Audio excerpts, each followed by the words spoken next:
अस्सलामु अलैकुम। आप सबका इस चैनल पर बहुत वेलकम है। आज की तारीख 21 रब्बियल अव्वल 1447 हिजरी दिन पी। एक फर्ज के बारे में रुकू और सजदा अच्छी तरह अदा करना। रसूलुल्लाह सल्लल्लाहु अलैहि वसल्लम ने फरमाया, वह नमाज सही नहीं जिसमें आदमी रुकू और सजदा ठीक से नहीं करता। एक सुन्नत के बारे में मुसाफा से पहले सलाम करना।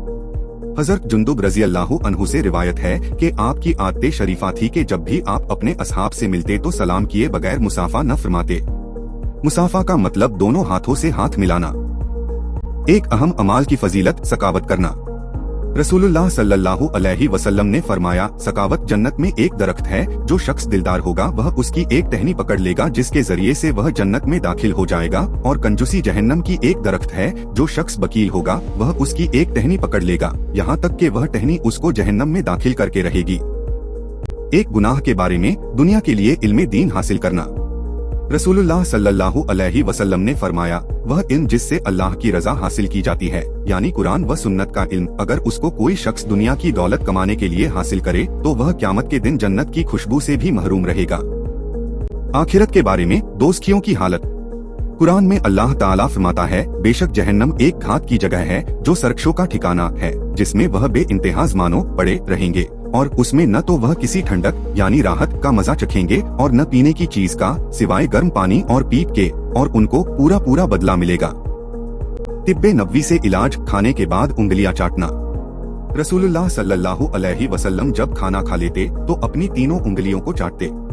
अल्लामा इब्ने क़य्यम कहते हैं कि खाना खाने के बाद उंगलियां चाटना हाजमे के लिए इंतहाई मुफीद है। कुरान की नसीहत। कुरान में अल्लाह ताला फरमाता है, ए ईमान वालो, तुम अल्लाह और उसके रसूल के हुकूक की अदायगी में कयानत और कमी न किया करो, और आपस की अमानतों में भी कयानत न किया करो, और तुम तो उसके नुकसान को जानते हो। इस्लामी तारीख 6ठी सदी में दुनिया की मजहबी हालत। 6ठी सदी में मजहबी एतबार से पूरी दुनिया के लोग बहुत ज्यादा कमजोर थे। जहालत आम थी, दीन के सही मफहूम से वह लोग नावाकिफ थे। हर तरफ शिर्क व बुत परस्ती फैली हुई थी। अरब के हर घर में अलग अलग बुत रखा हुआ था जिसकी पूजा की जाती। काबा जैसी मुकद्दस जगह में 360 बुत जमा कर रखे थे। उसके अलावा मुख्तलिफ जगहों पर सूरज, चांद, सितारे और आग पूजा की जाती थी। और जो लोग अपने आप को आसमानी मज़ाहिब वाले समझते थे, उनकी हालत भी बहुत खराब थी। अल्लाह की किताबों के अहकाम व क़वानीन को बदल डाला था, उसकी असल शक्ल व सूरत बाकी नहीं रही थी। बल्कि अगर यह मुमकिन होता कि उन मज़ाहिब के असली बान अंबियाए किराम दोबारा वापस आकर उनकी हालत देखते तो वह उनको नहीं पहचान सकते थे।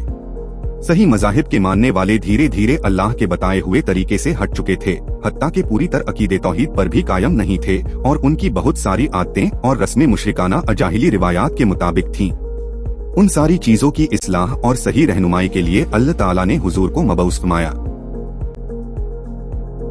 आप सबका बहुत शुक्रिया।